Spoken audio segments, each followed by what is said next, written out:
buenas noches, bienvenidos al programa. ¿Cómo están? Yo soy Jaime Bailey. Hoy es jueves 25 de octubre, son las 9 en punto de la noche aquí en Miami. Los invito a recorrer juntos el espinoso camino de la actualidad. Hoy vamos a hablar de todo un poco, del drama humanitario en Venezuela, del trabajo descollante que está haciendo el presidente Duque en Colombia, que está ahora en una gira europea. Por supuesto, de las elecciones brasileñas que son este domingo. Todo parece indicar que Bolsonaro tiene el triunfo en el bolsillo. De los terribles disturbios que ocurrieron ayer en Buenos Aires frente al Congreso, donde estaba debatiéndose la ley del presupuesto. De nuevo, la izquierda argentina conspirando descaradamente contra un gobierno legítimo elegido por el pueblo, un escándalo. Y también porque no nos queremos olvidar de ellos, de los hermanos nicaragüenses, que siguen batallando valerosamente en las calles contra la oprobiosa dictadura de Daniel Ortega. Bueno, el programa de hoy va dedicado con mucho cariño a dos personas. Yondels Briones, editor de este canal, un editor chileno. Absolutamente maravilloso trabajo hace Yondels Briones aquí en Mega.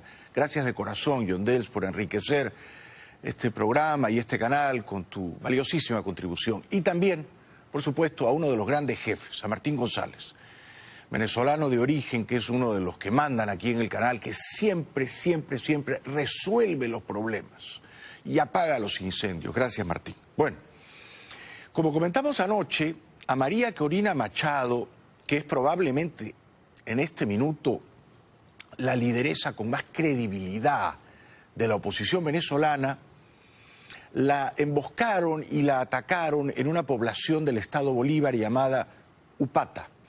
Si la atacan es porque le temen, si le temen es porque el pueblo la quiere. María Corina quedó golpeada con ciertas contusiones en el rostro y en el cuerpo. Le arrojaron además toda clase de cosas para intimidarla, para arredrarla, pero ella por supuesto no se dejó asustar. Luego de la agresión cobarde dijo esto. Acabamos de ser agredidos, golpeados, robados en un atentado planificado y ejecutado por la alcaldesa del municipio Piar y un grupo de delincuentes que, viendo la cantidad de gente que nos esperaba y que caminábamos muchas cuadras en esta ciudad de Upata, nos esperaron en la Plaza Bolívar. ¿Qué más pretenden quitarnos? ¿Qué más pretenden negarle al pueblo de Venezuela que hoy está de pie decidido a avanzar? Sépanlo bien, nos podrán perseguir, atacar, golpear, robar. Aquí nadie va a detenerse, no vamos a retroceder. El país y el mundo saben que es un régimen criminal. A María Corina, que no la dejan salir de Venezuela, por supuesto, la quieren silenciar. Ella se está jugando como mínimo la libertad, en cualquier momento la pueden encerrar en un calabozo a despecho de que es una dama, y se está jugando como máximo la vida misma, ¿no? Si hubiera unas elecciones libres en Venezuela en los próximos 12, 18, 20 meses, digo yo que las ganaría ella, por encima de Enrique Capriles, de Leopoldo López. Digo yo que las ganaría ella. Por eso Maduro y sus secuaces le temen. Anoche, tarde, en la televisión venezolana, toda capturada por la dictadura, Maduro le respondió en términos desafiantes al vicepresidente de Estados Unidos, Mike Pence. Pence había dicho, y yo le creo, que Maduro y la izquierda hondureña están atrás de la caravana migratoria hondureña que pretende entrar a las bravas, pateando la puerta aquí a este país. Maduro dijo que eso no es verdad, que él no tiene tal poder de convocatoria, que la caravana es espontánea, todo lo cual me hace a mí multiplicar mi desconfianza de la caravana, porque desde luego Maduro es todo menos creíble. El hombre llegó a decir que esa caravana está siendo financiada por Venezuela, por el presidente Nicolás Maduro, y que pretenden poner a prueba la seguridad y la defensa de Estados Unidos. No sé para qué. Tremendo poder de convocatoria que yo tengo, pues, en Centroamérica.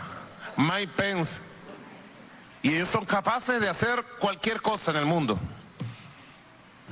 Alerto al mundo sobre la paranoia de Mike Pence y de los sectores extremistas del gobierno de Estados Unidos contra Venezuela. Tienen una obsesión. Tienen una obsesión porque no han podido derrotarnos, no han podido hacer que nos rindamos. Yo la verdad, me encantaría que Mike Pence tuviera una obsesión con Venezuela. Me encantaría que Trump estuviera obsesionado con la catástrofe humanitaria venezolana. Por desdicha no es así. ni Pence ni Trump están demasiado preocupados por Venezuela. Ojalá Venezuela estuviera en un puesto prioritario de su agenda. Dicho esto, si yo fuera Pence, estaría tentado de recibir a los hombres de la caravana migratoria, a los hombres. Las mujeres, los niños, los viejitos, esto es otra cosa. Yo creo que ellos sí merecen compasión, sensibilidad, recibirlos con los brazos abiertos y tenerlos por lo menos una semanita o dos, descansando y comiendo bien, reponiéndose del calvario que han padecido. Pero yo a los hombres les diría, nosotros tenemos pruebas de que Maduro, Zelaya o la izquierda hondureña les ha pagado para que caminen ustedes miles de kilómetros y vengan aquí a armar una bataola, un berenjenal. Bueno, ¿ustedes quieren quedarse? Bueno, se van a quedar. Pero se van a enlistar en el ejército. Van a aprender a hablar inglés y se van a enlistar en el ejército. Y cuando nosotros entremos a Venezuela, a liberarla, ustedes van a estar ahí en primera fila. Lo primero que tienen que aprender es a tirarse en un paracaídas. Así que si ustedes le cobraban a Maduro y a Zelaya, ahora nosotros les vamos a pagar.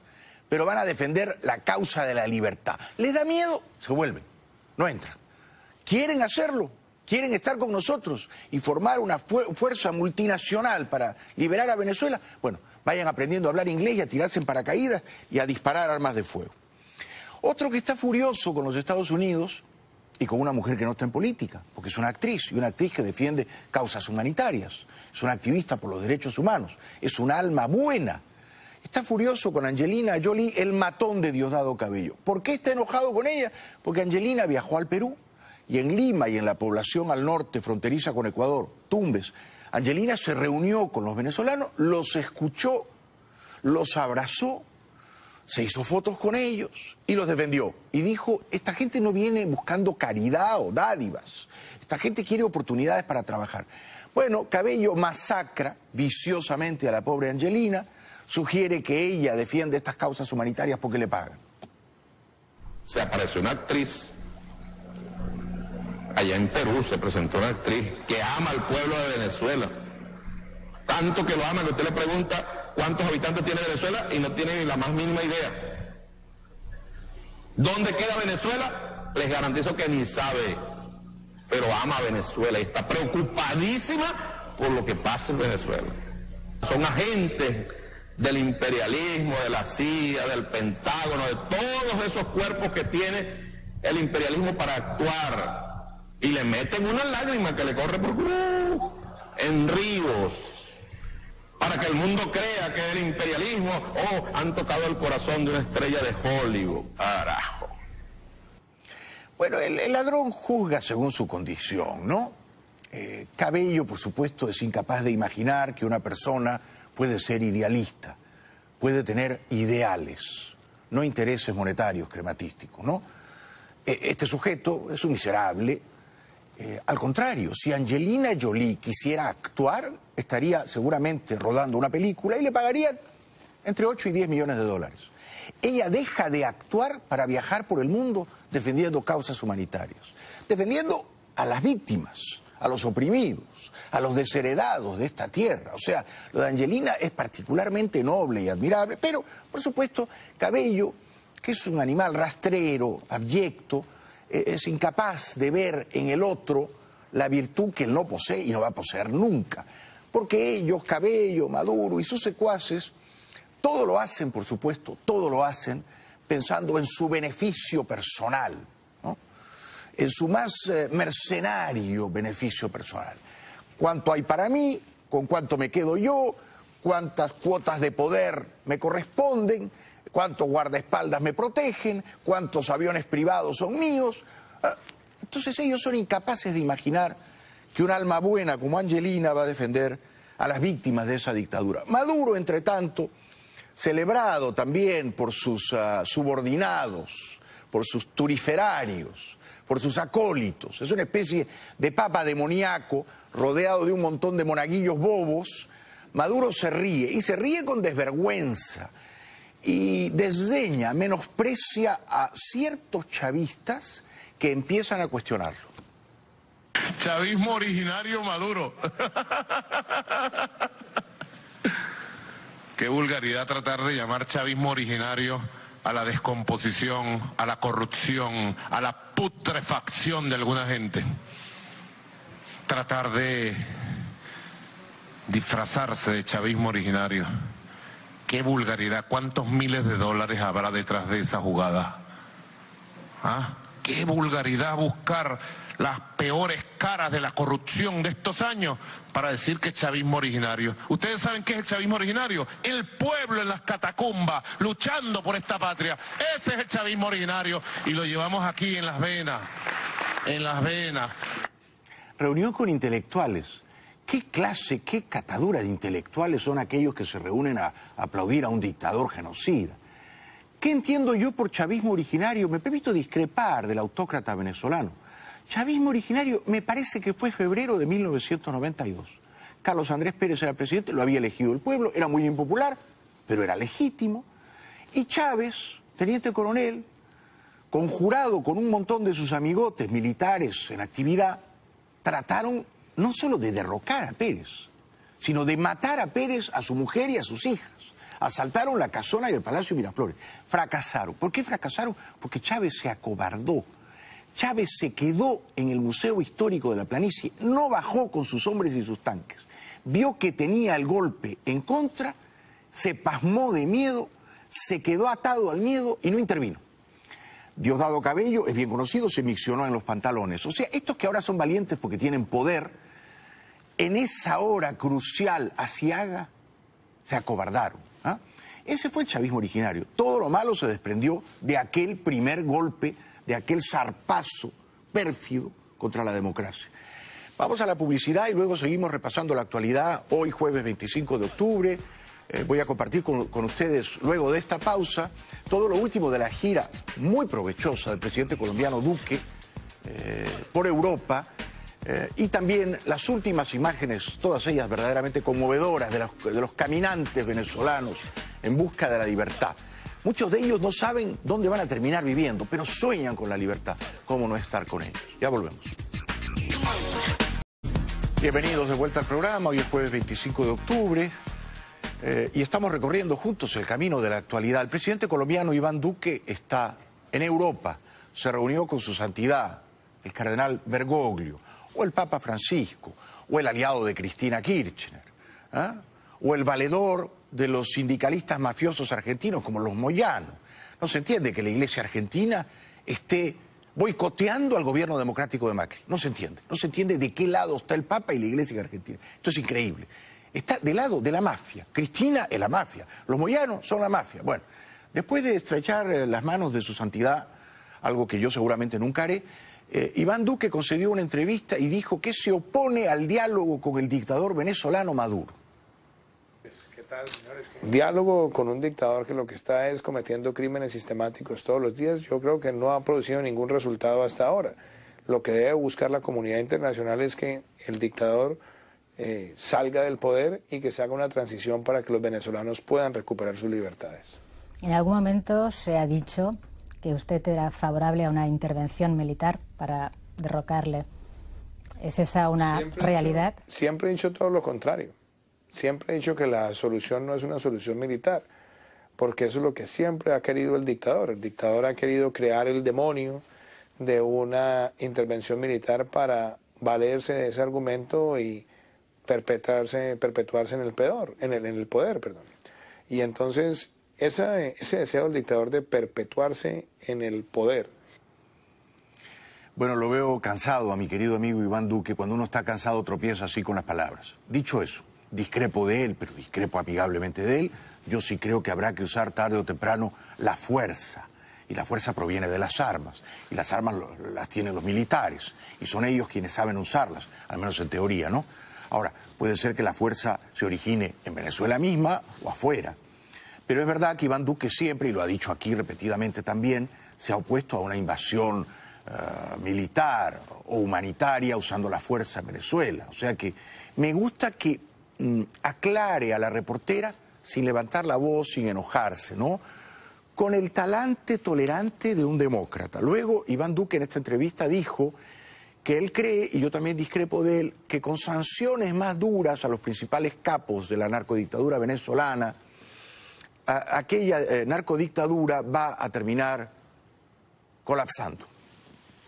Yo creo que hoy el mundo tiene que ser cada vez más duro en las sanciones que se apliquen individualmente al dictador y a las personas que conforman su círculo cercano, congelar activos, extinguir el dominio de activos, la denuncia que se ha venido haciendo ante la Corte Penal Internacional, que también ya la acompañó en Europa el presidente Macron. Es decir, yo creo que hay que buscar cada vez más mecanismos de presión hacia la dictadura en Venezuela, que es la causa también de esta crisis humanitaria. Mis relaciones con Venezuela son muy buenas, con el pueblo venezolano, con los ciudadanos de Venezuela, con las víctimas de la dictadura. Para mí esto no es un tema personal, no es un tema de persona a persona. Para mí este tema es un deber moral, y el deber moral es denunciar todas estas atrocidades de la dictadura. Suscribo cada palabra pronunciada en tono sosegado por este gran demócrata y este brillante presidente que es Iván Duque. Suscribo todo lo que ha dicho, en el fondo, en la forma. Pero, por supuesto, yo creo que se queda corto, ¿no? Porque con discursos, con palabras nobles e inspiradas, no vamos a derrotar a Maduro. Lo he dicho tantas y tantas veces, ¿no? A veces es inevitable usar la fuerza. Y en esta ocasión me parece que es imperativo para salvar a los venezolanos de una verdadera catástrofe humanitaria. El otro día lo dijo aquí el profesor Héctor Chamis. Ya Venezuela configura un genocidio. Porque un genocidio es cuando un gobierno mata a una porción importante de su población. Y en Venezuela la está matando de hambre o por falta de atención médica. Y por no recibir ayuda humanitaria de Cruz Roja o de Cáritas. Entonces, se justifica parar el genocidio usando la fuerza. Bueno, desde Europa, más concretamente creo que desde Bruselas, un alto jefe de la Unión Europea, el señor Juncker, habló en términos muy plausibles de la dictadura venezolana y dijo que tarde o temprano Maduro será sometido a la justicia. For the international justice system, this man has to be brought before court, and we are 150% on the side of our Colombian friends. We don't like this dictatorship, and we are highly appreciating the peaceful role Colombia is playing in that very context. I was mentioning minutes ago the huge number of refugees Colombia was taking in. Thank you. ¡Viva Colombia!, gritó Eric Juncker, que no es un hombre dado a gritar. Estaba a su lado Iván Duque. También el expresidente colombiano Andrés Pastrana, que es un hombre de honor, es un señor, ¿no? Su presidencia no estuvo exenta de conflictos y de horas bajas y hasta de profundas decepciones. Cometió seguramente algunos errores, pero no se puede dudar de la honorabilidad y de la limpieza ética de este señor que es Pastrana. Bueno, Pastrana puso el énfasis, marcó el acento en que el gobierno de Caracas es principalmente un cartel de narcotraficantes.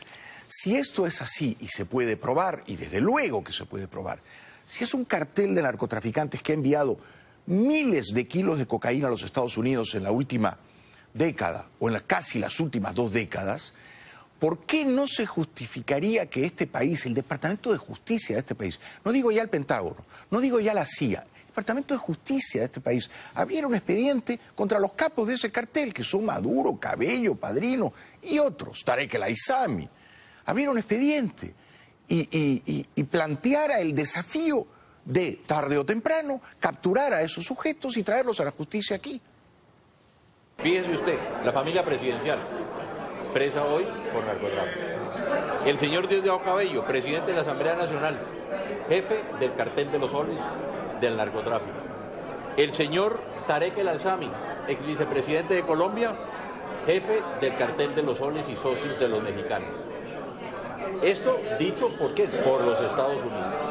La mayor lavandería del mundo, que sería el sueño de Pablo Escobar, PDVSA, que hoy están siendo, ¿cuánta gente está siendo investigada hoy por el lavado de activos también a través de PDVSA? Las fuerzas militares, lo estamos viendo, han abierto todos los corredores para exportar la droga, el 60% de la droga que llega a Europa sale de Venezuela. Eso es lo que se denomina un narcoestado, y por eso yo digo que hoy el Pablo Escobar de hoy se llama el narcodictador Nicolás Maduro. Bueno, si el Pablo Escobar de este tiempo es Maduro, o Maduro y Cabello, o Maduro, Cabello y Padrino y Tarek El Aissami, ¿por qué no traerlos aquí al Departamento de Justicia y subordinarlos a los tribunales de este país? Se ha hecho con el Chapo, ¿no? Se ha hecho con el Chapo. En su día, Estados Unidos puso todas sus armas y sus mejores hombres para abatir a Pablo Escobar. Se ha hecho con tantos y tantos prominentes narcotraficantes colombianos que fueron extraditados. Porque el delito consiste en traer cocaína y esparcirla, diseminarla en Estados Unidos. Un delito del cual son responsables Maduro, Cabello y sus secuaces. Entonces, ¿qué está esperando el Departamento de Justicia de este país?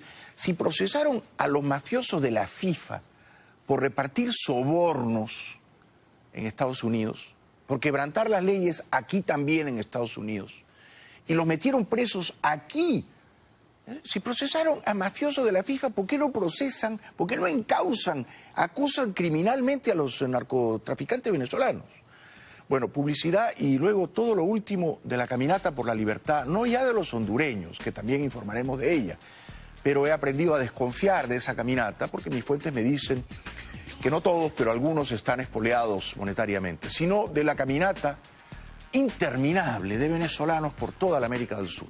Regresamos después de la pausa, también vienen luego Brasil y la inminente victoria de Bolsonaro y los disturbios terribles de ayer en Buenos Aires frente al Congreso. Ya volvemos. Bienvenidos de vuelta al programa, hoy es jueves 25 de octubre y estamos repasando ustedes y yo, gracias por la paciencia y por acompañarnos, las principales noticias de hoy. Por supuesto, este no es un noticiero o un telediario, es un informativo, pero salpicado de mis opiniones. Mis opiniones son altamente falibles, ¿no? Y son también apasionadamente atrabiliarias, pero este es un noticiero con editorial de fondo que acompaña a cada noticia. Lo que viene es muy desgarrador porque son imágenes de la caminata por la libertad que emprenden sin nada en los bolsillos, pero con un sueño ardiendo en el corazón, los venezolanos que huyen de la dictadura que los ha hambreado y privado de sus libertades. Ellos dicen, y celebro su optimismo, que aunque están recorriendo miles de kilómetros, comen mejor fuera de Venezuela, caminando por la ruta de lo que les regalan, mejor de lo que comían allá en su país de origen. Lo mejor en las carreteras de Colombia que en Venezuela. Cuando yo iba a pensar que iba a comer pizza regalada en estos tiempos en Venezuela, nunca eso. Pues. ¿Qué más has comido aquí que no comías allá en tu país? No, demasiadas cosas, pollo, todas esas cosas, todas esas cosas, ya no hay nada de eso. Salchichón. Y si ahí lo compras son los entes de plata. Pues. En Caracas siempre comíamos sardina con yuca, lentejas, caraotas. Suerte tenemos los que nunca hemos tenido que caminar centenares de kilómetros para comer, ¿no? Porque este otro señor venezolano de origen, de nombre José, en silla de ruedas, minusválido, no camina porque no puede caminar, pero hace rodar su silla de ruedas para comer. No importa algunas limitaciones cuando se quiere buscar el pan para la familia. José es venezolano y ya es viejo conocido en la zona. Cruza a Colombia en su silla de ruedas para pedir dinero y comprar comida para llevarla a Táchira, Venezuela. Vengo de Cúcuta, voy para Pamplona, ya llevo 3 días. Sus brazos son los motores de su silla, o de su carro, como él lo llama. Va recogiendo dinero de la caridad de la gente. Llevo como 8.000 pesitos. ¿Ve? En monedas. De Cúcuta a Pamplona hay 76 kilómetros aproximadamente. A José le faltan 10 para llegar a su meta. Y después los forajidos, los bandoleros chavistas en el poder, dicen que ellos ayudan a los pobres, ¿no? Al contrario. Los que más sufren como consecuencia de sus políticas corruptas son los pobres. Muchos de los cuales se van caminando, no tienen un centavo, no pueden pagar un autobús, tienen que hacer aventones. Pero esto es muy conmovedor. No saben dónde van a terminar viviendo. Quieren ser libres y quieren comer, pero no saben dónde van a terminar viviendo. En nuestro recorrido se pueden ver. Venezolanos caminan sin parar. Muchos no saben cuál será su destino. Durante nuestro recorrido, un grupo de venezolanos apura el paso. ¿Cuántas horas caminando? Desde ayer en la tarde, desde antier, sí. Entre ellos va una bebé. Sus padres escapan con ella por la falta de comida. Mi hija. Claro. Me parece que era bonita. ¿Qué edad tiene? 1 año. 1 año. Es tremendo. Son los grandes héroes anónimos, sin rostro, que rinden acaso sin darse cuenta, un homenaje a la libertad individual, ¿no? Cada uno de ellos está dispuesto a arriesgar la vida misma, ¿no? Caminando miles de kilómetros para ser libre, ¿no? Y es que está en el ADN de cada individuo el deseo de ser libre. Esto anida en el corazón de cada persona. Entonces, cuando te roban la libertad y cuando te echan unas migajas, unos mendrugos para que te alimentes secuestrado, tú rompes las cadenas y dices, me voy caminando a donde sea, ¿verdad? A donde sea. Colombia y Perú, y aplaudo esta decisión, han dicho, los pasaportes de los venezolanos no van a vencer, no van a expirar nunca. Un pasaporte que burocráticamente se ha expirado tiene validez para nosotros. Colombia y Perú se han convertido en los países líderes de la atención de los migrantes venezolanos y ahora han adoptado una medida para atender a millones de esos ciudadanos que han tenido que salir de ese país. Sus pasaportes no tendrán fecha de vencimiento. Con el motivo y con la idea de que estas personas que no pueden conseguir su pasaporte en su país por diferentes circunstancias, costos especialmente, porque se ha vuelto engorroso, hay personas que llevan pidiendo un pasaporte más de 2, 3 años y no lo han conseguido, puedan estar en nuestros países de manera regular. Y no olviden los venezolanos que residen en España, lo dije la otra noche, que si pidieron el asilo político y les fue denegado, ahora pueden pedir, y la van a obtener, la residencia por circunstancias excepcionales, la residencia por razones humanitarias. Todos los que pidieron el asilo político y no lo recibieron y todavía están en el Reino de España pueden quedarse con esa residencia. Y aquellos que lleguen también tienen una alta probabilidad de obtenerla. Yo dije, y lo repito aquí, que hay que ir a ACNUR, a la sede de ACNUR. Obviamente en ACNUR no les van a expedir la residencia ni el asilo, pero en ACNUR hay abogados muy competentes que los van a guiar, que los van a asesorar y que les van a decir por qué camino conviene transitar. Bueno, como ocurre en La Habana, donde las jovencitas más lindas a veces se ven obligadas a prostituirse, las venezolanas que salen de su país de origen y se afincan en Colombia, muchas de ellas, lamentablemente, se ven también obligadas a alquilar sus cuerpos para poder comer. Ellas huyeron de la crisis en Venezuela. Llegaron sin papeles a Colombia, donde ahora se prostituyen y envían todo lo que ganan a sus seres queridos. Nunca jamás nos pasaba por la mente prostituirnos, o sea, si lo llegamos a hacer, como yo, como muchas mujeres que vemos, o sea, pienso que lo hicimos fue en base a eso, en base a la crisis del país, en base a la política. Unas 60 venezolanas trabajan en la prostitución en Calamar, en el departamento del Guaviare, al sur de Colombia. Marcada por 6 décadas de conflicto armado, esta zona forma parte de la ruta del tráfico de cocaína y es bastión de disidentes de la exguerrilla FARC y de narcos del Clan del Golfo. Estas migrantes se exponen además al riesgo de enfermedades venéreas y varias quedan embarazadas porque algunos clientes les exigen tener relaciones sin protección. La ONG Médicos del Mundo les entrega alimentos, productos de higiene y preservativos.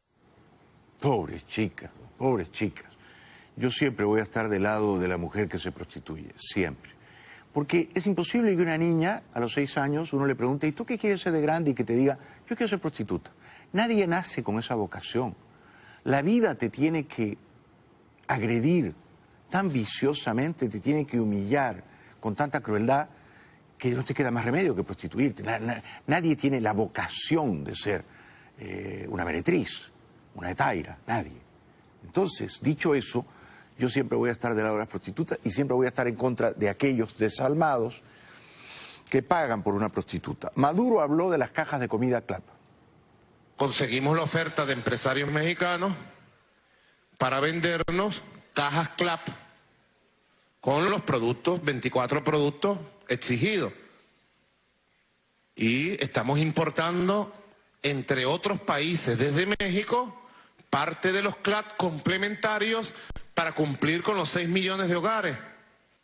El imperialismo ahí mismo dio la orden y han tratado de sabotearnos en México las compras normales que hacemos de manera legal, comercio normal.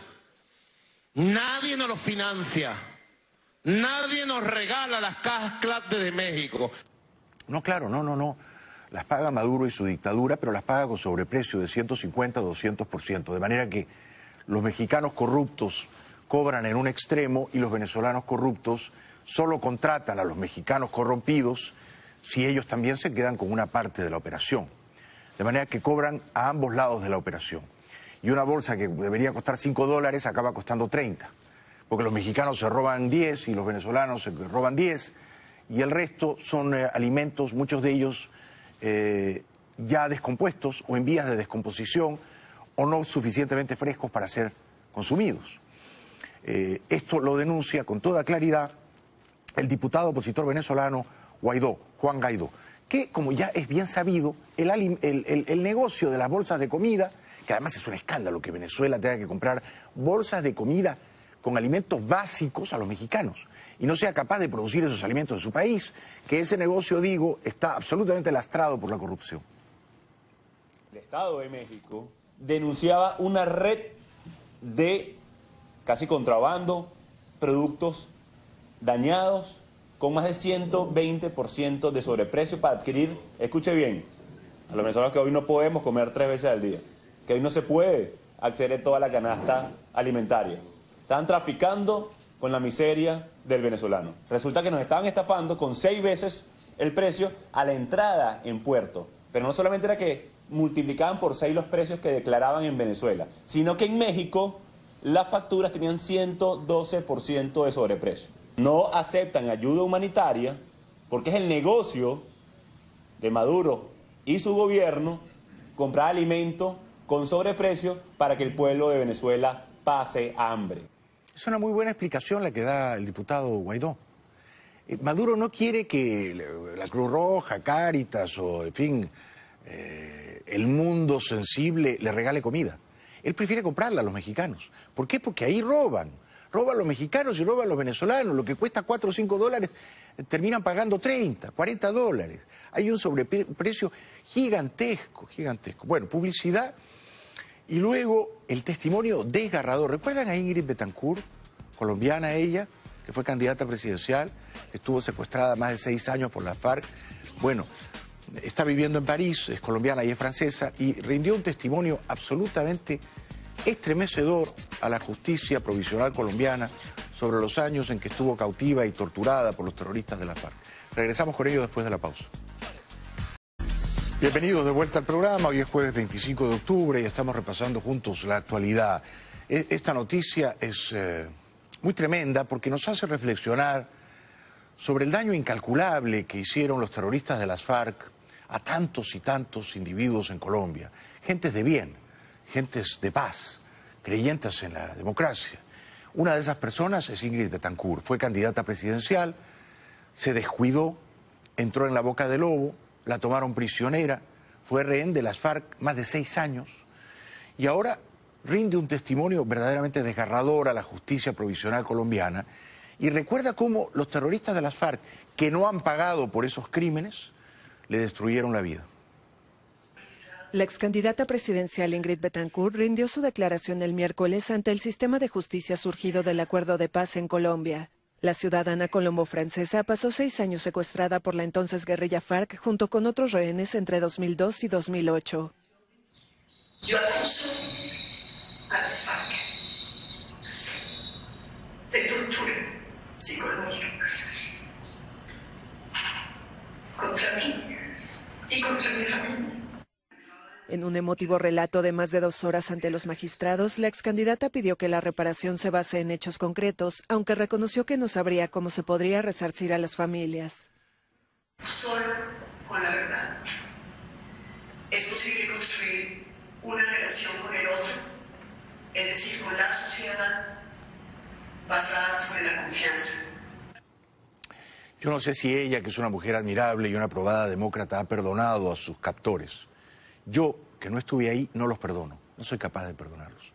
Yo creo que los que ordenaron el secuestro de Ingrid, los que ejecutaron dicho secuestro, los que la tuvieron encadenada y atada a un árbol durante más de 6 años, privándola de hacer sus necesidades básicas a solas, arrojándole la comida como si fuera un animal salvaje, tendrían que ir a la cárcel. Yo les daría cadena perpetua a todos ellos, perpetua. ¿Y qué les dio Santos? Les dio una banca en el Senado, una banca en la Cámara de Representantes, pagadas por el Estado colombiano. Es verdaderamente una traición al Estado de Derecho, Porque el Estado de Derecho se funda, uno de los pilares del Estado de Derecho es la justicia. Los que cometen crímenes tan horrendos tienen que pagar por ellos. E Ingrid no los recuerda. Ingrid Betancourt contó cómo padeció los abusos de los guerrilleros de las FARC que hacían las veces de carceleros. Contó cómo perdió el derecho a decidir sobre algo tan elemental como ir al baño. No me daban permiso. El comandante, me acuerdo en particular del comandante Enrique, me decía, haga ahí, delante de todos, encima de sus compañeros, y hasta que me pasaran un carro, apodos insultantes, perra, apodos denigrantes, me pegaron y dispararon como si me fueran a ejecutar. El relato de la ex senadora, que duró 2 horas, fue tan duro y descarnado que conmovió hasta los magistrados que la escucharon. Muy importante que usted ponga su voz en este foro y que así contribuya a que se sepa la verdad del horror. Es que la paz duradera, tiene que fundarse en la justicia. Los que le hicieron estas cosas terribles, inhumanas, abyectas a Ingrid Betancourt, no han pagado por sus crímenes, no han pasado una noche en comisaría, no han pasado una noche en un calabozo, están gozando de absoluta libertad. Esto a mí me parece que es un escándalo y que el presidente Duque tendría que corregirlo, ¿no?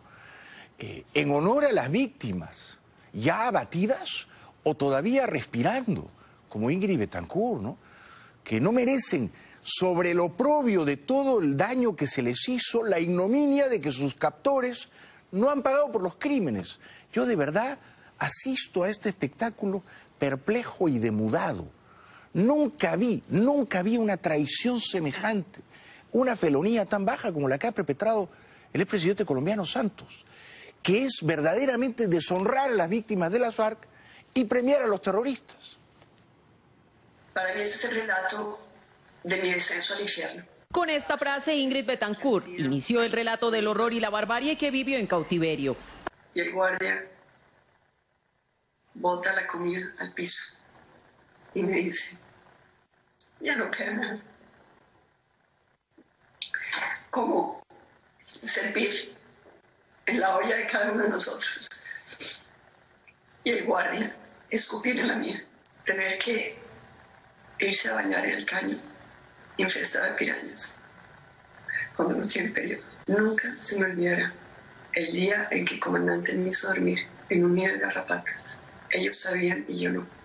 A la mañana siguiente me desperté como una mazorca.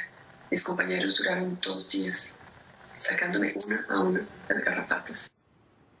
Nadie merece que lo priven de la libertad y que lo sometan a esa vida absolutamente inhumana, miserable, ¿no? Pero además, digo yo, ¿no?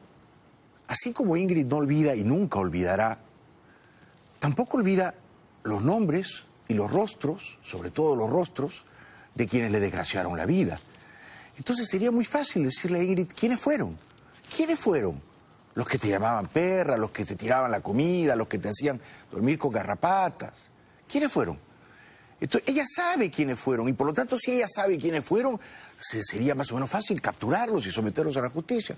Pero Santos no tuvo esa voluntad de obrar con rectitud y de hacer el bien y de proteger a las víctimas. ¿Qué quería Santos? Quería su bendito Premio Nobel de la Paz y lo consiguió.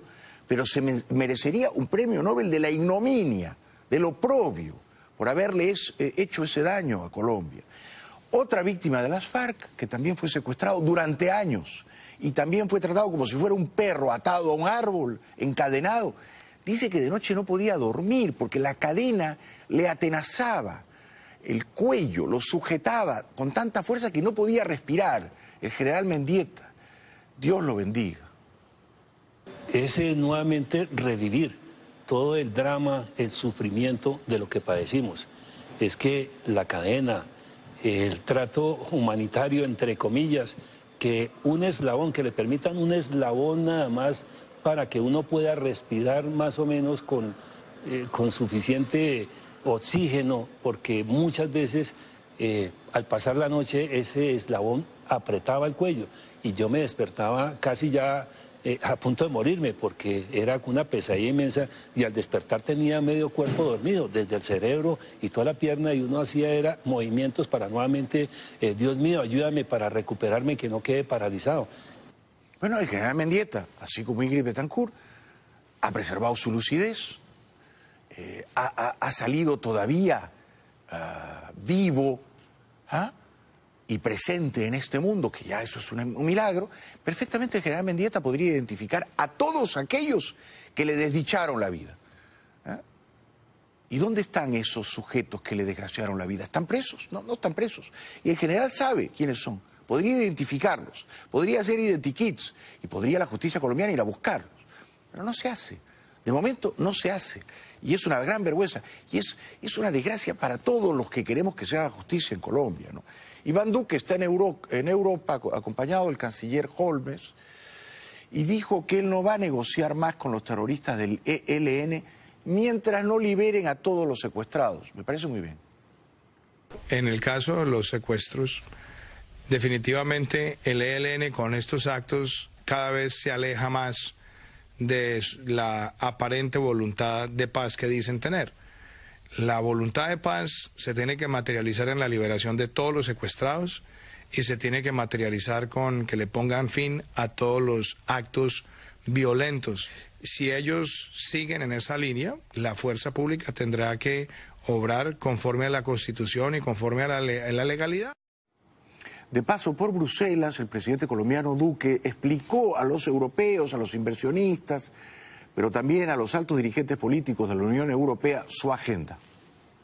Hablamos sobre la importancia de la agenda que tiene Colombia para implementar todos los programas que permitan la reincorporación de las personas que han estado en la vía de las armas, de garantizar la inversión a los lugares golpeados por la violencia, de desarrollar actividades productivas para hacer desarrollo alternativo en las zonas que han sido también afectadas por los cultivos ilícitos. Tenemos que ir un momentito a la publicidad y luego todo lo último de Brasil. Este domingo hay elecciones en Brasil.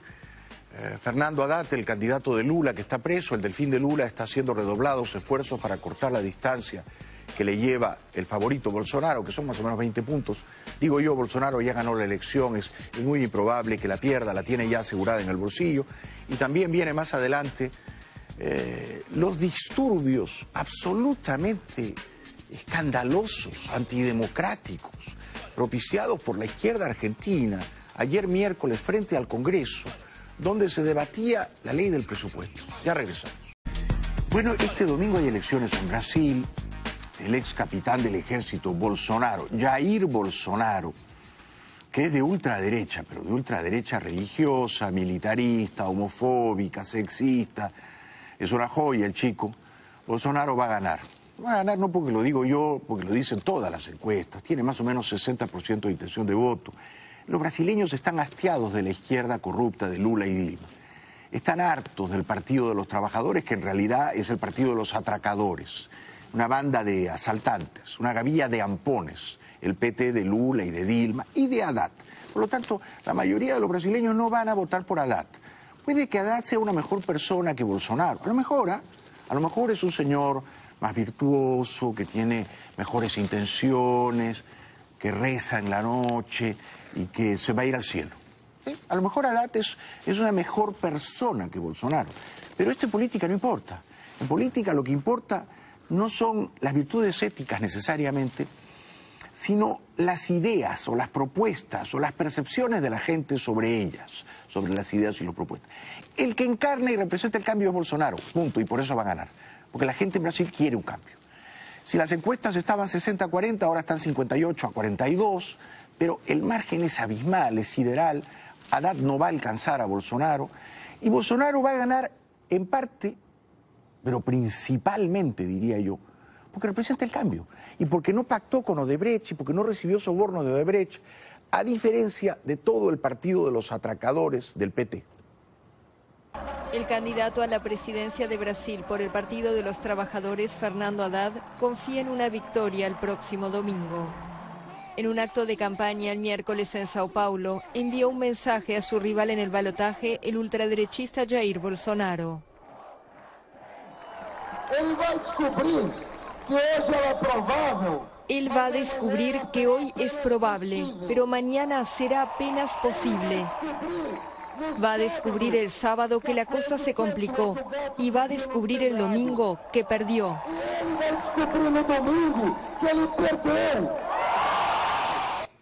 Bueno, yo estoy asombrado de cómo la prensa progresista en América y en Europa, porque yo leo El País de España, El Mundo de España, El Español y el ABC.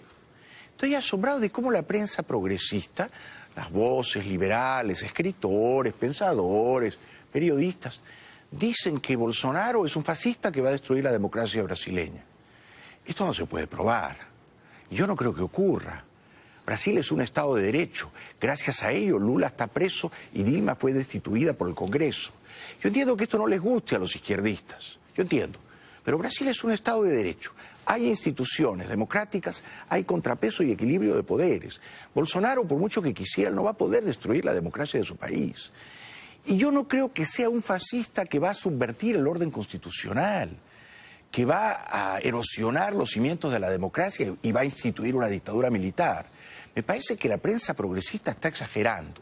Pero además esa misma prensa progresista, yo leo estas voces de escritores, pensadores, periodistas en El País de España, todos absolutamente rasgándose las vestiduras contra Bolsonaro, diciendo que Bolsonaro es un fascista que va a destruir la democracia en Brasil. ¿Dónde estaban todos ellos cuando Lula, el corrupto Lula, repartía dineros por toda América sobornando candidatos y presidentes? ¿Dónde estaban ellos para criticar esa conducta, como mínimo indecorosa, pero en realidad una conducta abiertamente criminal, la de Lula y sus secuaces? ¿Y dónde estaban todos ellos, ahora grandes épicos defensores de la libertad, cuando Lula se abrazaba con Fidel Castro y con Chávez? Y cuando Lula glorificaba aquellas dos satrapías, la cubana y la venezolana. O sea, estas voces de escritores, pensadores, periodistas se levantan, y denuncian los peligros cuando alguien de la derecha puede eclipsar las libertades. Pero cuando alguien desde la izquierda, como Fidel Castro, como Chávez, como Ortega, como Evo Morales, eclipsa las libertades, calladitos se quedan todos y las aplauden. Entonces, ¿en qué quedamos? Si uno está a favor de la libertad, tiene que estar a favor de la libertad en cualquier caso. Pero no, estos escritores, periodistas contra Bolsonaro, nunca le criticaron a Lula, nunca el trabajo de relacionista público que hizo de la dictadura cubana y de la venezolana. Un trabajo, además, en el caso de la dictadura venezolana, bien recompensado crematísticamente, ¿no? Así que no exageremos tampoco con Bolsonaro, ¿eh? Yo no digo que sea un buen tipo, me molestan sus ideas antiliberales, pero entre la corrupción rampante del PT que encarna el señor Haddad y el cambio, echar a la banda de atracadores del PT, el cambio que representa Bolsonaro, yo entiendo que la mayoría de brasileños apoya a Bolsonaro. El candidato izquierdista a la presidencia de Brasil, Fernando Haddad, aseguró el martes que luchará hasta el último momento, a pesar de que los sondeos de intención de voto den como favorito a su rival, el derechista Jair Bolsonaro. Aquí tenemos una circunstancia específica que es la fuerza de un partido de centro-izquierda que me colocó en la segunda vuelta y la fuerza de los demócratas que pueden impedir que el fascismo se instale en Brasil. El fascismo, dice Haddad, lo que les decía antes. Toda la izquierda brasileña y toda la izquierda progresista en América y en Europa dicen que Bolsonaro es fascista. Pero bueno, Bolsonaro, de momento, va a ganar unas elecciones limpia y democráticamente. Luego, por supuesto, todos estaremos atentos y no le permitiremos desbordes autoritarios. Y le exigiremos que gobierne con arreglo al Estado de Derecho y subordinado a la ley. Por supuesto, sí. Y así va a ocurrir, Pero, insisto, no deja de ser irónico que estos que acusan a Bolsonaro de ser fascista nunca dijeran ni pío del fascismo de izquierda en Cuba y del fascismo de izquierda en Venezuela, que eso también es fascismo. Porque el fascismo es cuando el Estado copa todo y anula las libertades, como en Cuba y en Venezuela. Entonces, estos señores denuncian el fascismo de derecha, para eso sí son buenos, pero el fascismo de izquierda se lo tragan tan contentos como un caramelito. Y así no vale, señor Haddad, y así no vale. Haddad está contento porque ha subido 2 puntos, de 40 a 42, pero Bolsonaro, acuérdense de mí, este domingo le va a ganar por 15 o 20 puntos, le va a dar una paliza, y luego toda esta gente va a decir que triunfó el fascismo antidemocrático. Yo no sé por qué. Porque el pueblo democráticamente, si uno cuenta el voto 1 por 1, quiere que gane Bolsonaro. Hay que respetar la voluntad del soberano. Haddad celebra el impulso que le dan las encuestas con un acto multitudinario en Río de Janeiro. El líder del Partido de los Trabajadores sube 2 puntos con respecto a la última encuesta y recorta la distancia que le separa de Bolsonaro. Pero aún tiene un importante reto, ya que en los sondeos le dan un 43% de apoyos. Por eso su último mitin ha sido en uno de los bastiones donde su contrincante consigue más apoyos. El domingo vamos a ganar las elecciones. No tengo ninguna duda de lo que estoy diciendo. Está en el aire. Desde ayer he estado sintiendo un cambio de rumbo. Estamos empezando a crecer y Bolsonaro está empezando a caer. Va a empezar a temblar. El ultraderechista Bolsonaro sigue liderando las encuestas con un 57% de apoyos. El exagente retirado ya se ve con la banda presidencial, según ha afirmado en una visita a una unidad policial de Río de Janeiro. Yo insisto, me cuesta mucho trabajo pensar si fuera brasileño votaría con entusiasmo por Bolsonaro. Con entusiasmo imposible. Bolsonaro, yo estoy contra los militares, estoy contra los curas, estoy a favor de que la marihuana se venda libremente a los adultos, como en Canadá, para fines recreativos también. Estoy a favor de que las minorías sexuales no sean oprimidas, se puedan casar si quieren casarse, cuantas veces quieran. Yo soy un liberal, Bolsonaro es un antiliberal.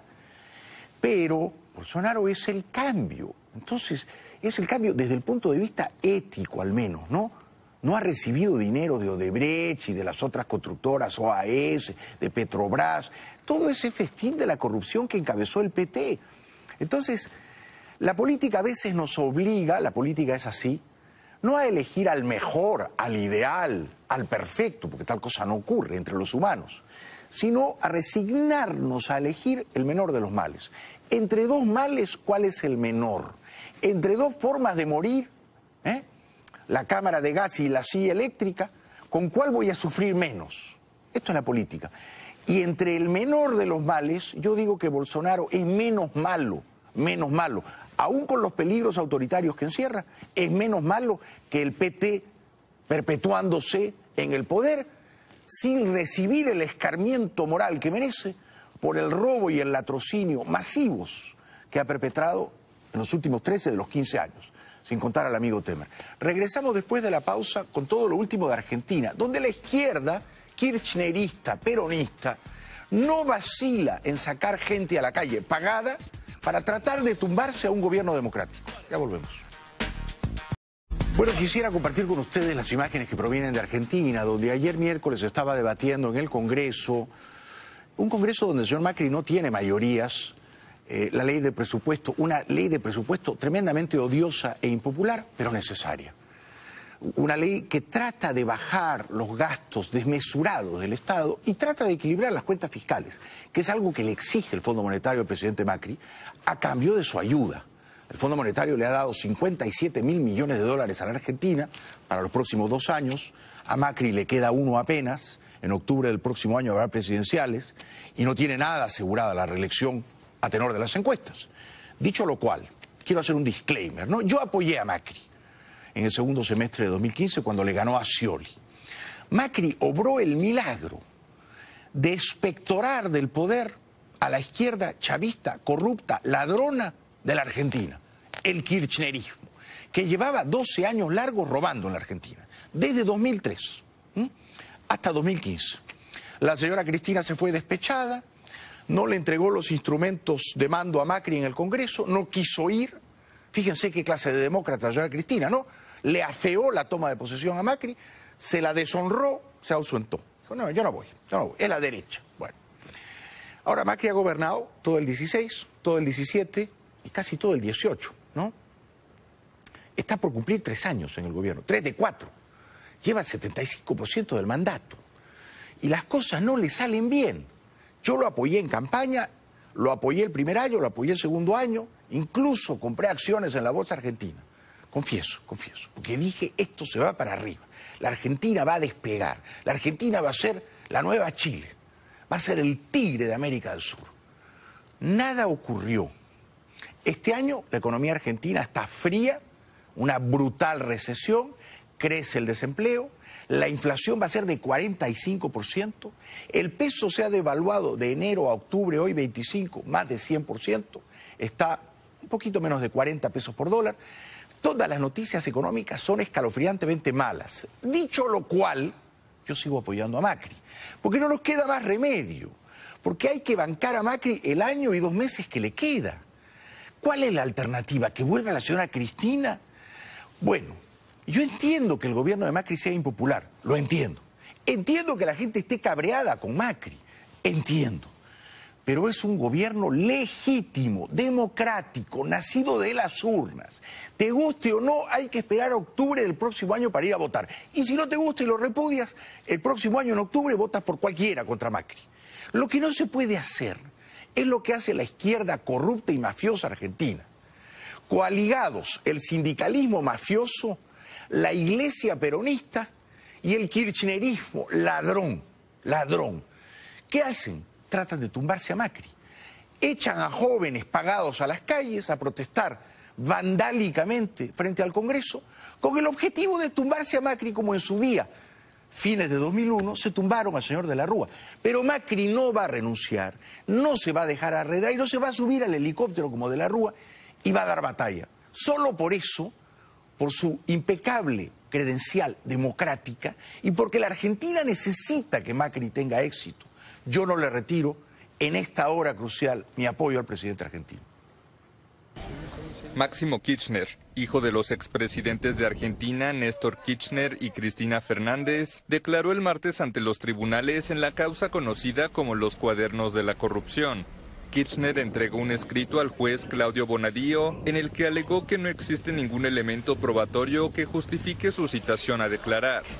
El también diputado se vio involucrado en la causa que investiga el pago de sobornos millonarios a cambio de contratos de construcción de obra pública durante los gobiernos del fallecido Néstor Kirchner y de Cristina Fernández. El hijo de los exmandatarios fue señalado por un arrepentido, el exfuncionario José López, de haber recibido algunos de los pagos que importantes empresarios entregaron en efectivo dentro de maletines. Que me perdone este jovencito que antes era gordo y ahora está enjuto. Que me perdone, Máximo, pero su papá fue un gran ladrón. Que en paz descanse, pero fue un gran ladrón. Y su mamá es una gran ladrona, debería estar presa. No está presa porque es senadora y porque el Senado peronista la blinda y dice respeten los fueros. Respeten los fueros.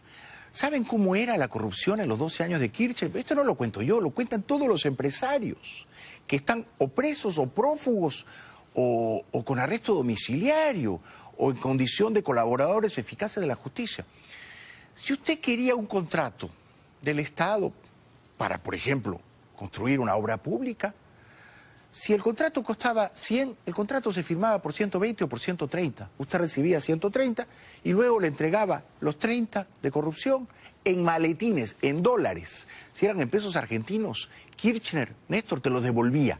Se sentía agraviado si la coima era en moneda local. Él solo cobraba coima en dólares y en euros. En maletines. Han cobrado, yo creo, me quedo cortísimo si digo 200 millones de dólares en coimas. Me quedo cortísimo, mucho más que eso, mucho más. Solo el tesorero de Kirchner, o sea, el maletinero que murió en 2016, de apellido Muñoz, solo él compró en Estados Unidos 70 millones de dólares en apartamentos en Miami y en Nueva York. 70, pero el tesorero. Esta es la platita, digamos, la platita menor que se quedó el tesorero, el maletinero. Si él se quedó con 70 millones, ¿con cuántos millones se quedaron Néstor, que en paz descanse, Cristina y Maximito, que ahora va a la justicia y dice yo soy inocente? ¿Dónde está la plata? No sé, la han enterrado, dicen, ¿no? No la van a poder gastar nunca. Pero que fue una banda de ladrones, no tengo yo la menor duda. Y por eso me opongo visceralmente, apasionadamente, a que esa gavilla de truanes, los kirchneristas, vuelvan al poder, porque se merecen estar en un calabozo. Sin embargo, y como tienen plata, compran a los jóvenes despistados los echan a la calle a protagonizar actos de violencia, desafiando a las fuerzas del orden, porque lo que quieren es tumbarse al gobierno de Macri. Esto ocurrió ayer en el centro de la ciudad, en Buenos Aires, frente al Congreso, tratando de ejercer presión sobre un Congreso que debatía la ley de presupuesto. Argentina aprueba los recortes presupuestarios pese a las manifestaciones que han marcado el debate en el Congreso. La propuesta del gobierno de Mauricio Macri supone un aumento de impuestos y recortes impopulares para alcanzar el compromiso de déficit fiscal cero adquirido con el Fondo Monetario Internacional. Una gran manifestación de movimientos sociales y sindicatos se ha golpeado a las puertas del Congreso contra la aprobación del presupuesto 2019. Es el presupuesto del Fondo Monetario, no es el presupuesto del pueblo y de las necesidades del pueblo. Y como todo el mundo está padeciendo, porque hay despidos, porque hay cierre de empresas, porque están destruyendo todo el valor científico nacional, todo están destruyendo, nos va a quedar un país con una deuda monumental y sin salida.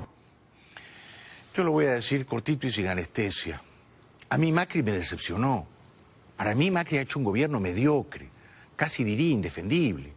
Este ajuste que está tratando de hacer al tercer año largo de su gobierno, entrando al cuarto y último año, lo tendría que haber hecho el primer semestre de 2016. Y no lo hizo. Y no lo hizo porque hizo cálculos políticos. Porque dijo, bueno, vamos a aplazar un poco las medidas impopulares, o vamos a elegir el camino del gradualismo, poquito a poquito. Con aspirina vamos a curar el cáncer. No, no se puede con aspirina, con analgésicos. Había que hacerlo en el 2016. Ahora va a tratar de hacerlo porque el Fondo Monetario le ha arrojado un salvavidas, pero es verdad lo que dice la señora, aunque ella esté en la orilla opuesta a la mía. Es verdad que tomar una deuda por casi 60.000 millones de dólares es hipotecar a los futuros gobiernos. Entonces, yo no estoy contento con el ejercicio de Macri. Los resultados son muy desalentadores, pero sigo defendiéndolo porque es el gobierno democrático. Y hay que resignarse a que terminen los plazos democráticos. Y en octubre del próximo año, a la Argentina lo que le conviene es que Macri, no por él, por el bienestar de los más pobres, que Macri saque adelante la economía del país, que logre doblar la curva, domar a la bestia de la inflación, reactivar la economía, que está en una recesión brutal, y emitir señales de confianza al mundo, porque nadie quiere invertir en la Argentina, y como van las cosas, lo digo ahora, octubre de 2018, en octubre del 19 Macri va a perder. ¿Quién le va a ganar? El gran terror de los inversionistas es que gane Cristina, que en las encuestas mide igual que Macri. ¿Se puede creer que haya tantos argentinos suicidas o despistados o amnésicos que quieran votar por Cristina después del festín de corrupción? Pero le puede ganar también un peronista renovador como Massa o como Urtubey. De manera que Macri tiene la cosa muy cuesta arriba. Y, sin embargo, yo insisto en que a la Argentina le conviene que Macri, en este último tramo de su gobierno, logre remontar, logre tener éxito, que la economía despegue y que la Argentina se parezca más a Chile que a Venezuela. Regresamos después de la pausa con lo último de la caravana migratoria hondureña. Bueno, para terminar, yo de verdad pensé que los caminantes hondureños que quieren llegar a este país eran tan respetables, tan nobles en sus intenciones como los caminantes venezolanos que recorren la América del Sur. Me han entrado dudas. Hay distintas versiones según las cuales la izquierda hondureña, Mel Zelaya, con platas probablemente provenientes de Caracas, han financiado al menos una parte a un grupo de los caminantes, lo cual me hace ver en general a esta peregrinación con una creciente desconfianza, que me perdonen. Los miles de migrantes de Honduras que cruzan México en caravana decididos a llegar a Estados Unidos arribaron en la tarde del miércoles a Mapastepec después de caminar horas bajo un sol inclemente. Agotados, se instalaron en la plaza de la comunidad. Mientras algunos bailaban, muchos aprovecharon para acudir a carpas de atención médica, donde un grupo de monjas curaba sobre todo heridas en los pies. Pues me siento con mucha responsabilidad con esta gente tan desvalida que va en el camino sin casa, sin nada seguro, y ahí van. Se me hacen muy valientes. Se trata de la tercera parada que hacen en territorio mexicano y todavía les faltan más de 3.000 kilómetros para alcanzar la frontera con Estados Unidos. Según sus cálculos, llegar hasta allí les llevará aproximadamente un mes y medio. Pero están decididos a hacerlo, pese a las advertencias del presidente estadounidense Donald Trump de que serán rechazados. Yo les aconsejaría que se quedaran en México, donde además les ofrecen papeles, ¿no? Va a ser muy difícil que lo dejen entrar aquí. Pero bueno, si llegan finalmente a la frontera, yo los recibiría al menos una semanita. Descansen, coman, hidrátense y los empadronaría, los censaría. Les diría, se vuelven a Honduras, los vamos a subir a aviones, se vuelven a Honduras dignamente, aprendan a hablar inglés, consigan certificados de antecedentes penales y en un año los esperamos en el consulado norteamericano en Tegucigalpa, bueno, o si hubiera consulado en San Pedro de Sula, y vemos, los ponemos en lista de espera. Pero tratemos de no humillarlos más de lo que ya las mujeres, los niños, los viejitos están siendo escarmentados en la ruta, ¿no? Nicaragua, entre tanto, no se rinde ante la dictadura de Ortega. Nicaragua vive una profunda crisis que ha dejado más de 320 muertos y centenares de detenidos. Desde el 18 de abril, opositores han exigido la salida del presidente Daniel Ortega, a quien acusan de autoritarismo, corrupción y nepotismo en medio de una economía en caída libre. Después de unos primeros meses de caos por bloqueos y enfrentamientos entre manifestantes y fuerzas del orden, el mandatario proclamó el retorno a la normalidad en julio. Han sido 6 meses cansados, han sido 6 meses llenos de dolor, pero 6 meses también que nos han enseñado muchísimos valores, como pues ahora más que nunca es la unidad, porque solo así vamos a poder lograr sacar a este régimen que no tiene voluntad política para dialogar en estos momentos. No se rindan, queridos amigos, hermanos nicaragüenses. Bueno, les recuerdo que el martes 6 de noviembre, estamos a 12 días, va a estar a la venta en Amazon y en todas las principales librerías de este gran país, los Estados Unidos, mi última novela en clave de humor titulada Pecho Frío. Y les recuerdo también que el domingo 11 de noviembre voy a estar en la Feria del Libro aquí en Miami, a las 6 en punto de la tarde, comentando esta novela, respondiendo las preguntas de quienes asistan a la charla o a la conferencia y por supuesto firmando ejemplares de esta novela y de otras. O sea que 6 de noviembre sale Pecho Frío en Amazon y en librerías, no falta nada, menos de 2 semanas. Y que es el mismo día de las elecciones, ¿eh? Y el 11 de noviembre, domingo 11 de noviembre, 6 en punto de la tarde en la Feria del Libro. ¿Dónde es la Feria del Libro? En el centro de la ciudad, aquí en Miami, en el downtown, en el campus de la Miami-Dade Community College. Muchísimas gracias por hoy. Nos vemos mañana viernes. Buenas noches y hasta mañana.